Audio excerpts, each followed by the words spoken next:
L'objectif dans cette vidéo est de vous aider à préparer une séance d'anglais pour le premier degré. La démarche présentée ici s'applique principalement à l'école élémentaire, même si certains extraits vidéo concernent la maternelle. Dans chaque étape, on trouve des étapes pédagogiques bien spécifiques. C'est l'articulation et la continuité entre ces différentes étapes qui contribuent à construire une compétence de communication. Si celle-ci est bien conçue en amont du cours, on parlera de progressivité des apprentissages. Mais au fait, quelles sont ces étapes d'apprentissage?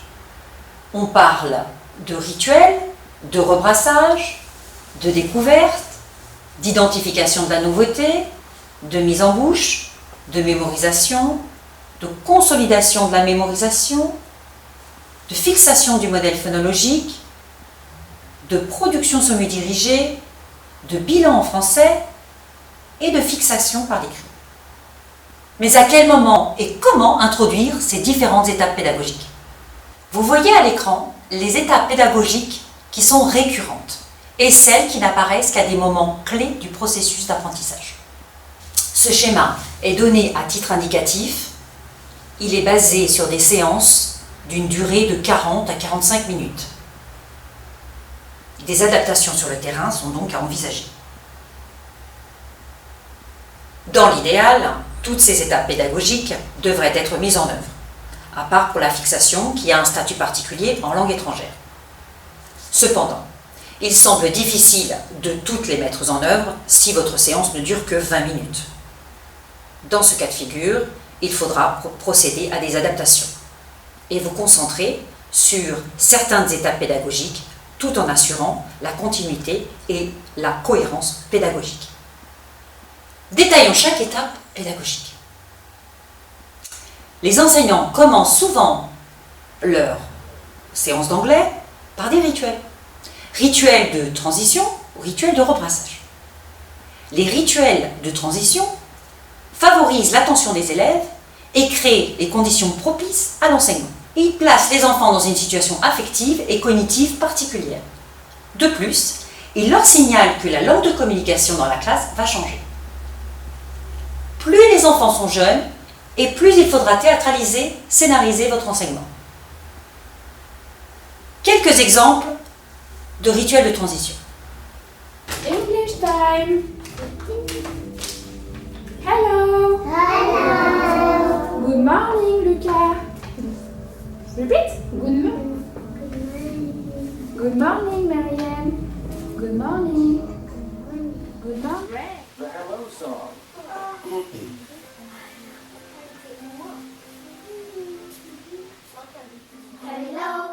Les rituels de rebrassage servent à consolider les notions antérieurement acquises et donnent confiance aux élèves car ils réutilisent du connu. Hello, hello, hello, what's your name? Hello, hello, hello. My name is Alia, my name is Alia. Hello, Alia, hello, Alia, hello. Hello, hello, hello, what's your name? Hello, hello, hello.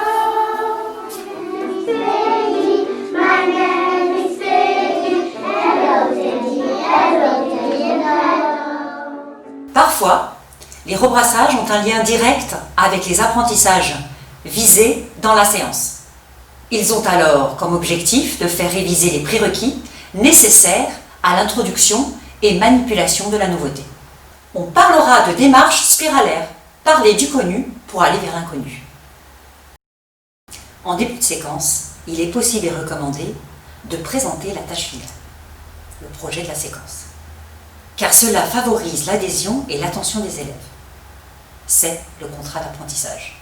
Cela permet également à l'enseignant de faire l'état des lieux des connaissances et des savoir-faire des élèves.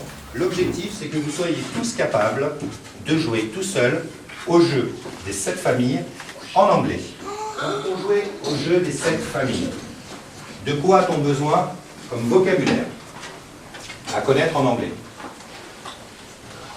Zineb. Le nom des personnages qu'il y a sur les cartes. Alors, le nom des personnages qu'il y a sur les cartes. Quel type de personnage on peut trouver sur les cartes?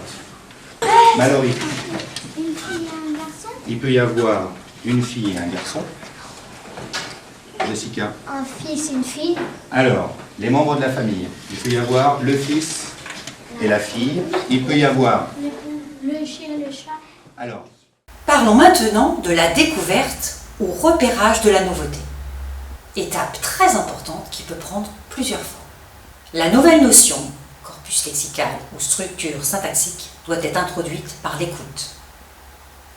Deux démarches sont possibles. Soit la nouveauté est introduite par la médiation des flashcards, médiation directe, pratique assez répandue. Soit la nouveauté est introduite par l'introduction d'un document authentique, c'est ce qui est préférable en didactique des langues étrangères. Introduire le lexique par la médiation des flashcards est certes plus rapide, mais manque d'ancrage culturel et de storytelling. En revanche, la démarche qui consiste à introduire le lexique ou la grammaire en contexte est beaucoup plus proche des mécanismes naturels d'acquisition de la L1. Prenons le premier cas de figure, quand l'enseignant introduit directement la nouveauté par les flashcards. Dans ce cas de figure, les élèves découvrent, identifient, repèrent la nouveauté en même temps. L'enseignant procédera à la mise en bouche, à la répétition, tout de suite après. Dans le deuxième cas de figure, l'enseignant va introduire la nouveauté par un document authentique. Vidéo, comptine, album de jeunesse.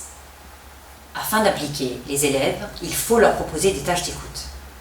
Leur demander par exemple de repérer les mots où sont connus. Leur demander de repérer l'âge et le nombre de personnages qui parlent. Leur demander de dessiner 3 choses entendues. Leur demander de cocher l'âge des personnages dans une liste à choix multiples. Les tâches d'écoute dépendent de la qualité et de la nature de votre document authentique, sa longueur, sa difficulté linguistique.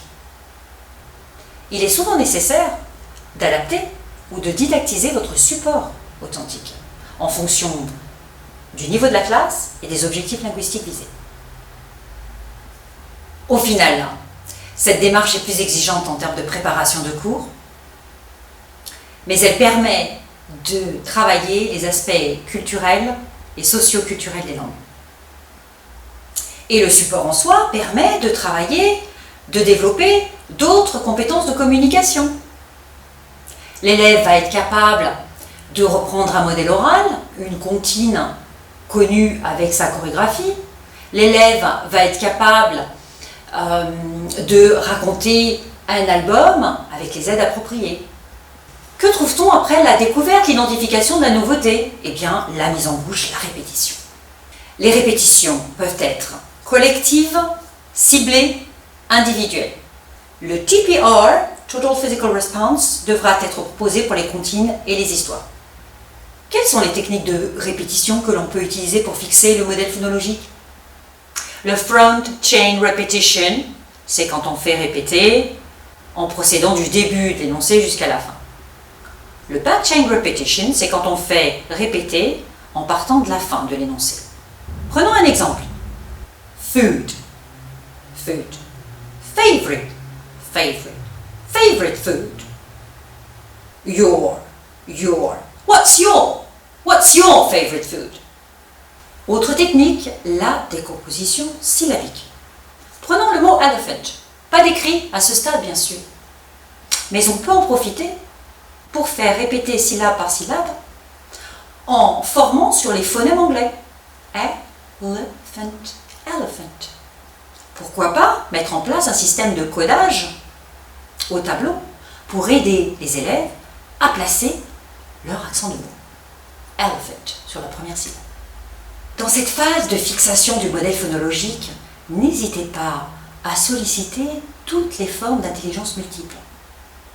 Musicale, kinesthésique, rythmique. comme le fait cette enseignante dans cette classe. Après la découverte, le repérage, la mise en bouche, il faut aider les élèves à mémoriser tous ces nouveaux savoirs. L'enseignant pilote cette phase avec rigueur, tout en veillant à l'exactitude de son modèle phonologique. Cette phase de mémorisation s'articule en 2 temps. On commencera par des activités de réception. Point to, show me. Put in the right order, color. Mime it, thumbs up, thumbs down, pour ensuite mettre en œuvre des activités de reproduction. Say if it's true, Kim's game, what's missing, try to guess, etc. Je vous laisse lire le descriptif de toutes ces activités et bien d'autres encore dans les documents fournis en annexe. Il ne suffit pas que les élèves répètent et reproduisent les nouvelles connaissances pour qu'ils les acquièrent à long terme. Le meilleur moyen pour viser l'acquisition à long terme est de faire utiliser ces nouvelles connaissances au service de la réalisation d'une tâche de communication.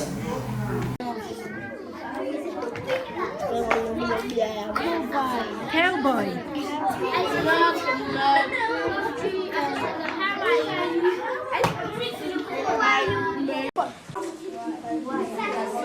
Tu vas me faire les bruits. Non, a brother cat. Yes, I have. Thank you. Have you got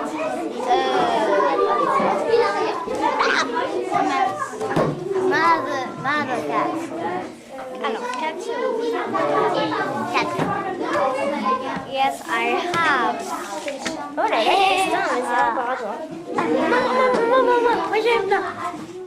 Contrairement aux autres disciplines enseignées à l'école, la trace écrite active en cours de langue n'apparaît pas systématiquement en fin de séance.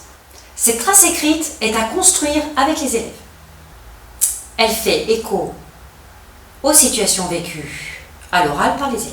Mais elle n'intervient qu'à partir du moment où les élèves ont mémorisé l'image phonologique des mots et des structures. Et en aucun cas dès la première séance. L'enfant doit savoir reconnaître à l'écrit ce qu'il sait comprendre et dire à l'oral. Quelques exemples de fixation.